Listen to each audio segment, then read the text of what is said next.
नमस्कार, मैं अनिल शर्मा एक बार फिर से आपका स्वागत करता हूं अपने YouTube channel commerce by Pathak sir में। आज का मेरा टॉपिक है बिजनेस स्टडी में इम्पोर्टेंस ऑफ प्लानिंग। जैसा कि आप जानते हो हमारा प्लानिंग चैप्टर कंटिन्यू है, 3 वीडियोस हम प्लानिंग पे बना चुके हैं। ये हमारी 4th वीडियो है इम्पोर्टेंस ऑफ प्लानिंग के ऊपर। प्लानिंग किसी भी फर्म के लिए बहुत इंपॉर्टेंट होती है, ठीक है। फर्म के लिए क्या, आपके जीवन में भी क्या है, प्लानिंग का बहुत बड़ा रोल होता है। क्योंकि क्यों ऐसा, हम करंट एग्जांपल के द्वारा मैं आपको समझा सकता हूं। आपकी सिचुएशन के ऊपर आपको शायद इससे लगे भी, आप मोटिवेट भी हो कि हाँ हमें काम करना चाहिए। क्योंकि कुछ स्टूडेंट्स अभी भी मैं देखता हूं, they are not sincere, they are not doing their work, they are thinking when schools will be open, we will purchase the book and go to school. हम बुक्स खरीदेंगे और स्कूल में जाएंगे एंड देन स्टार्ट वर्क, ठीक है। यानी कि वो अपने सिलेबस को अभी से प्लान नहीं कर रहे, दे आर लैकिंग बिहाइंड, वो पीछे रह रहे हैं और उनके पास इस समय अपना कोई ऑब्जेक्टिव नहीं है, ठीक है। वो अंधेरे में तीर चलाने जैसा है उनके लिए। यदि कोई स्टूडेंट अभी भी ऐसा है जो काम नहीं करता, ठीक है, तो अपना ऑब्जेक्टिव सेट करे और ऑब्जेक्टिव सेट करके काम करना शुरू कर दे, ठीक है। तो आइए स्टार्ट करते हैं इंपॉर्टेंस ऑफ प्लानिंग। एक बहुत अच्छी बात कही है कि failing to plan is planning to fail, failing to plan is planning to fail. यानी कि यदि आप प्लान बनाने में फेल हो गए तो इसका मतलब आप प्लानिंग कर रहे हो फेल होने का, ठीक है। यदि आप प्लानिंग करने में फेल हो गए, इसका मतलब you are planning to fail, आप प्लान बना रहे हो फेल होने का। तो आइए बात करते हैं, हम इसको विभिन्न पॉइंट से हम क्या करेंगे आपको बताएंगे। पहला पॉइंट इसमें है प्लानिंग प्रोवाइड्स डायरेक्शन।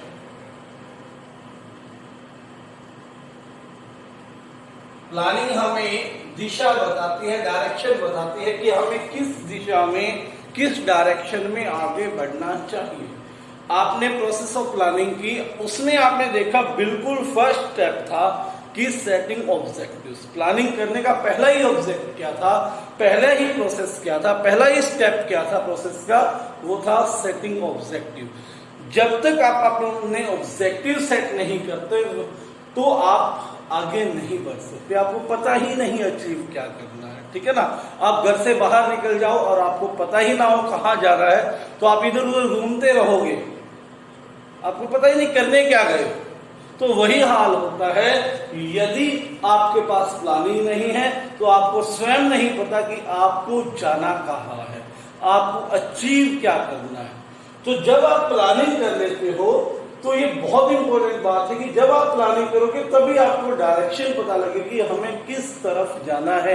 हम हर साल अपनी ऑर्गेनाइजेशन की कुछ प्लान्स लेकर चलते हैं, कुछ ऑब्जेक्टिव्स लेकर चलते हैं। This year we want to achieve this objectives, ठीक है। इस साल हम क्या करना चाहते हैं, इन ऑब्जेक्टिव्स को अचीव करना चाहते हैं, ठीक है। तो उसको लेकर, उन ऑब्जेक्टिव्स को लेकर ही हम चलते हैं। वही ऑब्जेक्टिव्स अचीव करने के लिए हमारी रास्ते बन जाते हैं, हमारी डायरेक्शन क्या होती है उनको अचीव करना।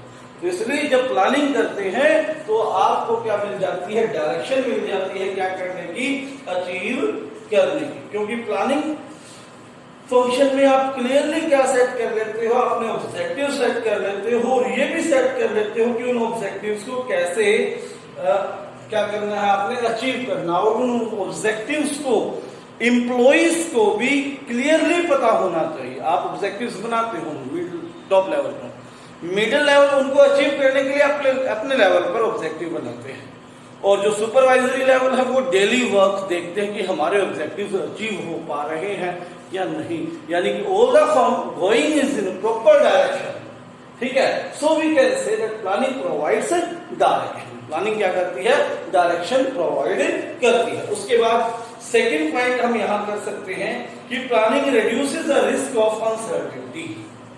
Planning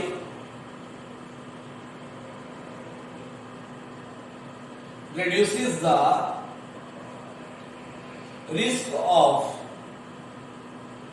uncertainty. अनसर्टेनिटी क्या होती है? दैट इज अनिश्चितता।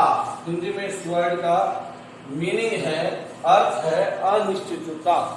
हम फ्यूचर को प्रेडिक्ट करते हैं, हम फ्यूचर के बारे में अनुमान लगाते हैं, that is unpredictable, that is uncertain.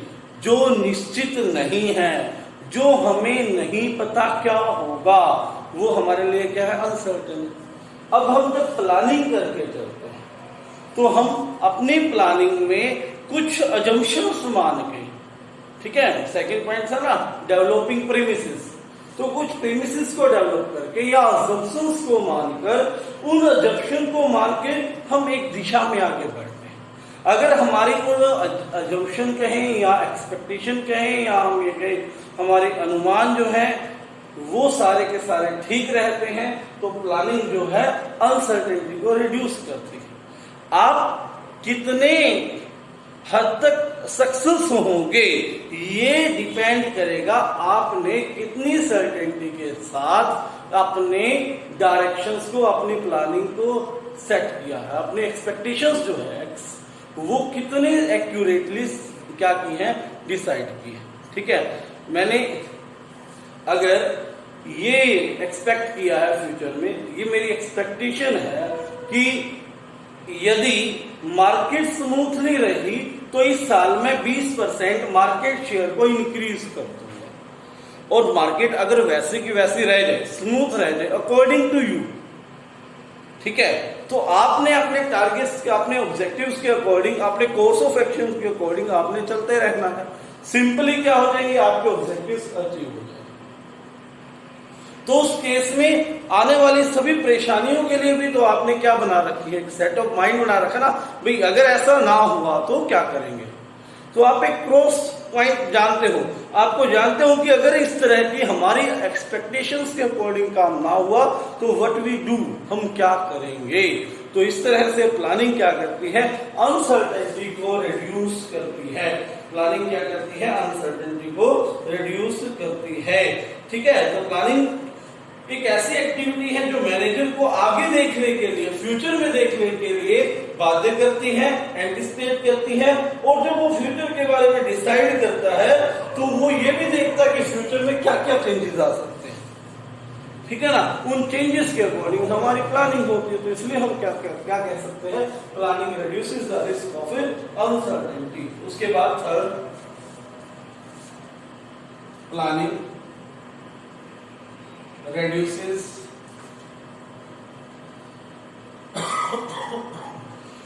overlapping and wasteful activities. Overlapping and wasteful activities.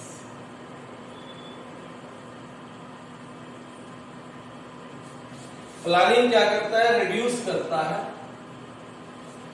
Overlap क्या होता है, एक ही काम को दो बार, वो ओवरलैप है। वेस्टफुल, जो काम आपको करना ही नहीं था वो करना। तो जब आप प्रॉपर प्लान करते हैं, उस प्लानिंग के अकॉर्डिंग चलते हैं, तो कोई काम दो बार नहीं हो सकता। सिंगल काम के लिए आप दो बार एफर्ट नहीं करोगे, और दूसरा जितने भी वेस्टिंग फुल एक्टिविटीज है उस पे आप नहीं जाओगे, अकॉर्डिंग टू अपने प्लान आप आगे बढ़ोगे। इसलिए हम क्या कह सकते हैं, प्लानिंग रिड्यूस करता है ओवरलैपिंग एंड वेस्टफुल एक्टिविटीज। ठीक है बात, क्योंकि ये बेसिस प्रोवाइड करता है, ये हमें बेस देता है सारी की सारी एक्टिविटीज को करने का, और उन एक्टिविटीज को करने के लिए हमने पहले से सेट ऑफ माइंड बना रखा है, पहले से ही पता कर रखा है कि किस तरह से उन एक्टिविटीज को आगे बढ़ाना है। और जब हर एक्टिविटी को आप अकॉर्डिंग टू प्लान सेट करते हो, अकॉर्डिंग टू प्लान चलते हो, तो बहुत कम चांस है कि किसी एक्टिविटी के लिए आप दो बार एफर्ट लगा दे, या कोई वेस्ट एक्टिविटी जो आपके ऑब्जेक्टिव्स को अफेक्ट ही नहीं करती, ऐसी एक्टिविटी पे आप अपने एफर्ट्स डालें। ठीक है, तो इसलिए हम क्या कह सकते हैं कि प्लानिंग क्या है, हमें हेल्प करती है रिड्यूस करने में, क्या रिड्यूस करने में, ओवरलैपिंग एंड वेस्टफुल एक्टिविटीज को रिड्यूस करने में। हमें किसी तरह की कंफ्यूजन नहीं होती, हमारी अंडरस्टैंडिंग बिल्कुल क्लियर बनी रहती है। ठीक है, और जब हम हमारे काम हो रहा होता है, हम फॉलो अप एक्शन के दौरान चलते हैं, तो भी हम साइड बाय साइड देखते रहते हैं कि अकॉर्डिंग टू प्लान काम हो रहा है नहीं हो रहा, तो हम करेक्टिव मेजर भी करते हैं, हम उसको ठीक करने की भी कोशिश करते हैं। तो इसका मतलब क्या है, प्लानिंग रिड्यूस करता है कि उसको ओवरलैपिंग एंड वेस्टफुल एक्टिविटीज को, ठीक है। उसके बाद क्या है, planning promotes innovative ideas, planning promotes innovative idea, innovative idea। Innovative क्या है, इनोवेशन मतलब डेवलपिंग सम न्यू आइडियाज। जब हम प्लान करते हैं तो हम अपने माइंड को ओपन करके बैठते हैं, हर तरह से सोचने की कोशिश करते हैं, ठीक है ना, और किसी काम को बेस्ट तरीके से करने के लिए नए नए तरीके ढूंढते हैं, अपने मैनेजर्स को कांटेक्ट में लेकर उनके साथ डिस्कशन करते हैं, कोऑपरेशन के साथ प्लान्स बनाए जाते हैं, ठीक है। और हर व्यक्ति में जो क्रिएटिविटी होती है, जो इनोवेटिव होती है, जब प्लान बनाए जा रहे हो, ठीक है, जब प्लान बनाए जा रहे हो तो उन प्लान्स को बनाने में अपने न्यू आइडियाज को वो क्या कर सकता है, डाल सकता है, ठीक है। तो इसलिए क्या कह सकता है, प्लानिंग प्रमोट्स इनोवेटिव आइडिया। ध्यान दे, जब हम इसकी लिमिटेशन करेंगे वहां पर किसी की अपोजिट बात भी कहेगा, ठीक है। तो वो अपोजिट बात क्या कहेगा, प्लानिंग रिड्यूसेस इनोवेटिव स्किल्स, ये भी कहेगा। वो क्यों, जब एक बार प्लानिंग बन गई तो आपको उसको फॉलो करना होता है। आपके अंदर कोई क्रिएटिविटी है तो आप उस क्रिएटिविटी को क्या कर देते हैं, खत्म कर देते हैं, इसीलिए प्लानिंग रिड्यूसेस क्रिएटिविटी। तो यहां पर दोनों प्लान सेट होंगे। प्लानिंग बनाते समय आप नए आइडियाज डाल सकते हैं, इसलिए आप क्या कह सकते हो, planning promotes innovative idea. Planning क्या प्रमोट करती है, इनोवेटिव आइडिया। प्लानिंग क्या है, हमें एडवांस में सोचना है किसी काम को कैसे करना है, ठीक है। कुछ भी करने से पहले जब हम सोचते हैं, मैनेजर क्या करते हैं, उस आइडिया को, जो भी उसके अंदर आइडिया होते हैं, जो भी उस काम को करने के आइडिया हैं, उन आइडियाज को फॉर्मुलेट करने का, उनको डालने का, उनको एक्शन में बदलने के लिए अलग अलग तरीके से सोचता है, और वो हर तरीके में जो बेस्ट होता है उसको डालने की कोशिश करता है। जब प्लानिंग कर रहे हो तो आप इनोवेटिव आइडिया उसमें डाल रहे हो, इसलिए प्लानिंग क्या है, प्रमोट्स इनोवेटिव आइडिया, ठीक है। तो इसकी लिमिटेशंस भी बनेगी कि प्लानिंग रिड्यूसेस क्रिएटिविटी, ठीक है। प्लानिंग बनने के बाद जो एम्प्लॉइज वर्क कर रहे हैं, उसको फॉलो कर रहे हैं, उनको अंदर क्रिएटिविटी है तो वो अपनी क्रिएटिविटी नहीं डाल सकते, वहां पर रिड्यूस हो जाएगा, ठीक है। इस पॉइंट को थोड़ा सा ध्यान से देखना, ठीक है। एक बार मैं वहां भी करवा दूंगा अगर यहाँ नहीं है तो, क्योंकि अगला ही पॉइंट होगा हमारा लिमिटेशंस ऑफ प्लानिंग का। उसके बाद क्या है, फिफ्थ पॉइंट है, प्लानिंग फैसिलिटेट्स डिसीजन मेकिंग। ये 3 दिन से पॉइंट आ रहा है हमारा, प्लानिंग फैसिलिटेट्स डिसीजन मेकिंग। आपने प्रोसेस पढ़ी है, प्रोसेस का पॉइंट है एक कि selecting an alternative course of action, ठीक है। मैं एक बार फिर से सारे के सारे प्रोसेस के स्टेप्स को कवर कर देता हूं। स्टेप 1 था सेटिंग ऑब्जेक्टिव, स्टेप 2 क्या था, डेवलपिंग प्रेमिसेस, स्टेप 3 क्या था, course of identifying course of actions, step 4 क्या था, evaluating course of action, step 5 क्या था, selecting an best course of action. एक बेस्ट जो कोर्स ऑफ एक्शन है उसको सिलेक्ट करना। कोर्स ऑफ एक्शंस क्या है मैं उस वीडियो में डाल चुका हूं, किसी ने वो नहीं देखी तो वो जरूर देख लो। जब हम बेस्ट को सिलेक्ट कर रहे हैं तो वहां पर डिसीजन मेक कर रहे हैं कि हाँ ये कोर्स ऑफ एक्शन हमने चूज करना है, चुनना है, सिलेक्ट करना है। जब हम कई अल्टरनेटिव्स में से सिलेक्ट करते हैं तो वहां पर हम क्या कर रहे होते हैं, डिसीजन मेकिंग कर रहे होते हैं। तो इसलिए प्लानिंग क्या है, प्लानिंग इन्वॉल्व्स, हमें फैसिलिटेट करती है, क्या फैसिलिटेट करती है, डिसीजन मेकिंग फैसिलिटेट करती है। क्योंकि वेरियस अल्टरनेटिव और कोर्स ऑफ एक्शंस में से हम क्या चुनते हैं, बेस्ट पार्ट को चुनते हैं, ठीक ठीक है। उसके बाद 6 पॉइंट है प्लानिंग एस्टेब्लिशेस स्टैंडर्ड्स। ठीक है, प्लानिंग क्या करती है, एस्टेब्लिश करती है स्टैंडर्ड्स, किसके लिए, कंट्रोलिंग के लिए। ध्यान देना, प्लानिंग और कंट्रोलिंग में रिलेशन है। ठीक है, जब कंट्रोलिंग चैप्टर करेंगे तो साथ साथ प्लानिंग बढ़ेगी। अब स्टैंडर्ड्स क्या होते हैं? स्टैंडर्ड्स, अभी आप ये मान के चलिए, standards are some of kind of targets, short targets. जैसे एक वर्कर को 8 आवर्स वर्क करना है, 8 आवर क्या हो गया, एक वर्कर के लिए स्टैंडर्ड टाइम ऑफ वर्किंग। हम जब प्रोडक्शन करें तो हमारी प्रोडक्शन में ए क्वालिटी या ए ग्रेड की क्वालिटी का प्रोडक्शन हो, प्रोड्यूस बने, तो ए ग्रेड क्या हो गया, हमारा स्टैंडर्ड हो गया। ठीक है, डिलीवरी करते हैं, delivery of food in a restaurant, एक रेस्टोरेंट में जब डिलीवरी करते हैं तो ऑर्डर और ऑर्डर डिलीवर, यानी कि वहां पर ऑर्डर डिलीवर करने का स्टैंडर्ड टाइम किसी रेस्टोरेंट में 10 मिनट रख सकते हैं। भाई कोई व्यक्ति आया, वो रेस्टोरेंट में आया, टेबल पे बैठा, आपने ऑर्डर लिया, ऑर्डर लेने के बाद और वहां तक ऑर्डर पहुंचाने के बाद उसका तो 10 मिनट का टाइम, वो स्टैंडर्ड टाइम हो गया। तो इसलिए 10 मिनट, 1 ग्रेड, 8 आवर्स, ये क्या है, स्टैंडर्ड्स। ये किस में रखे जाएंगे, ये प्लानिंग करते टाइम पे रखे जाएंगे। ठीक है, ये क्या करते हैं, टाइम रखे जाएंगे प्लानिंग करते टाइम में। इसीलिए प्लानिंग क्या करती है, हमारे लिए स्टैंडर्ड्स हमें बना के देती है कि हमने कंट्रोल कैसे करना है। ठीक है, तो हम यहाँ पर क्या कह सकते हैं, प्लानिंग जो है हमें प्रोवाइड करती है स्टैंडर्ड्स, गोल्स, जिसके अकॉर्डिंग हमें क्या करना पड़ता है, परफॉर्मेंस को इवेल्युएट करना पड़ता है। मान लो वर्कर्स काम कर रहे हैं, ठीक है, कोई वर्कर काम 8 घंटे नहीं कर पाता तो उसने स्टैंडर्ड टाइम से कम काम किया तो उसको कम सैलरी मिलनी चाहिए। ठीक है, अगर डिलीवरी में डिले हो रहा है, 10 मिनट से ज्यादा है, तो कहीं ना कहीं हमारे बनाने में, ऑर्डर लेने में कहीं ना कहीं तो देरी है, तभी तो हम क्या कर सकते हैं, करेक्टिव एक्शन ले सकते हैं।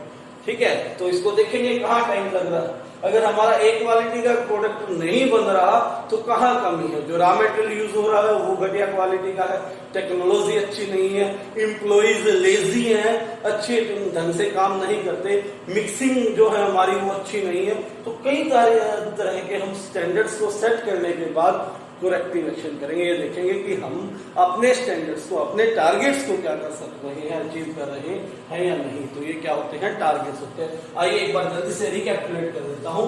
इंपॉर्टेंस ऑफ प्लानिंग, पहला पॉइंट है प्लानिंग प्रोवाइड्स डायरेक्शन, क्योंकि प्लानिंग में आप क्या करते हो, स्टैंडर्ड्स को सेट करते हो। जब स्टैंडर्ड सेट करोगे तो ऑब्जेक्टिव सेट करोगे, ऑब्जेक्टिव सेट करके उन ऑब्जेक्टिव्स को अचीव करने के लिए जब काम करोगे तो आपको प्लानिंग ही है वो जो आपको डायरेक्शन देती है कि आपको किस दिशा में आगे बढ़ना है। सेकंड पॉइंट है planning reduces the risk of uncertainty, क्योंकि हम प्लानिंग करते हैं दैट इज फ्यूचरिस्टिक। हमने एक पॉइंट किया था, planning is futuristic in the future sector, है ना। तो हम प्लान कर रहे हैं फ्यूचर के बारे में। फ्यूचर क्या है, अनसर्टेन।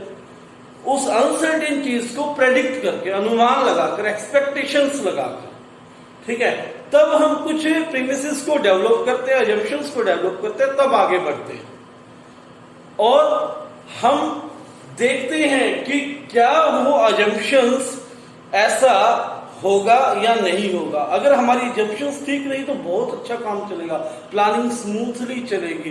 तो हम करते हैं कम, क्या कम करने की कोशिश करते हैं, अनसर्टेनिटी को कम करने की। कम से कम कुछ तो लेकर जरूर चलते हैं, कुछ तो आगे लेकर जरूर बढ़ते हैं कि इस तरह से फ्यूचर रहने वाला है। फ्यूचर को डिसाइड करने के लिए भी हमारे पास बहुत सारी क्या होती है, डिवाइसेस होती है जो मैनेजर्स को हेल्पफुल रहती है। आइए बात करते हैं तीसरा, planning reduces overlapping and waste. Wasteful activity, क्योंकि हम हर चीज को किसके साथ कर रहे हैं, प्लानिंग के साथ कर रहे हैं। ठीक है, तो जब हम प्लानिंग करेंगे प्रॉपर तरीके से तो हम कोई भी ऐसी एक्टिविटी नहीं करेंगे जो हमारे प्लान में नहीं है, तो इसका मतलब वेस्टफुल एक्टिविटी नहीं होगी। कोई भी एक्टिविटी ऐसी नहीं होगी जिसको आप रिमाइंड करें, दोबारा से करें, क्योंकि प्लानिंग के अकॉर्डिंग आपने हर काम के लिए प्रॉपर प्लान तैयार कर रखा है। तो इसलिए हम कह सकते हैं कि प्लानिंग क्या करती है, रिड्यूस करती है किसको, ओवरलैपिंग इन वेस्टफुल एक्टिविटीज को। Planning promotes innovative ideas. जब आप प्लान करते हो तो आप हर काम को कई तरीके से करने के बारे में सोचते हो, किसी भी वर्क के हर एंगल को बारे में सोचने का प्रयत्न करते हो, और वहां पर आप इनोवेटिव स्किल्स डाल सकते हो। इसीलिए हम कह सकते हैं यहाँ पर प्लानिंग क्या करती है, प्रमोट करती है innovative ideas. Planning facilitates decision making, क्योंकि प्लानिंग में ही हम देखते हैं कि हमें किस डायरेक्शन में बढ़ना है। हमारे पास किसी काम को करने के बहुत सारे अल्टरनेट्स होते हैं और हम उसमें से एक बेस्ट तरीका सोचते हैं, बेस्ट तरीका चूज करते हैं कि हमें इसी तरीके से इसी कोर्स ऑफ एक्शन के साथ आगे बढ़ना है। तो हम इसीलिए क्या कर रहे हैं, जो बहुत सारे अल्टरनेट्स में से एक को चुन रहे हैं, तो क्या कर रहे हैं, डिसीजन मेक कर रहे हैं। प्लानिंग जब हम करते हैं तो बहुत सारे स्टैंडर्ड्स बनाते हैं, यानी कि स्टैंडर्ड्स का मतलब छोटे छोटे से टारगेट, जिसको देखकर हमने इवेल्युएट करना है, मेजर करना है कि हमारा काम हो रहा है या नहीं। जैसे कि मैंने कहा एक वर्कर को 8 आवर वर्क काम करना है, तो 8 आवर का हमने स्टैंडर्ड टाइम रख दिया, भाई इतना तो उससे काम मिनिमम करवाना ही करवाना है। हमने क्वालिटी के बारे में इश्यू कर दिया, एक क्वालिटी का हमने फैसिलिटी देनी ही देनी है, प्रोडक्ट बनाना ही है। और फूड डिलीवरी में 10 मिनट्स का टाइम, जैसे ये जोमेटो या डोमिनोज वाले 20 मिनट का टाइम देते हैं, 20 मिनट में वो आपके पास डिलीवरी कर देंगे, ठीक है ना। अगर नहीं करेंगे तो क्या करना पड़ेगा, फ्री में देना पड़ेगा। तो 20 मिनट क्या हो गया, स्टैंडर्ड टाइम। देखेंगे कि हम इस क्वालिटी का सर्विस दे रहे हैं नहीं। तो इस तरह से प्लानिंग सेक्टर में आप क्या कर रहे हो, स्टैंडर्ड्स को भी एस्टेब्लिश कर रहे हो, जो कि आपको कंट्रोल करने में और इवेल्युएट करने में हेल्पफुल है। तो आज के लिए इतना ही, धन्यवाद। चैनल को बेटे सब्सक्राइब करो, वीडियो आप लाइक करो। Thank you.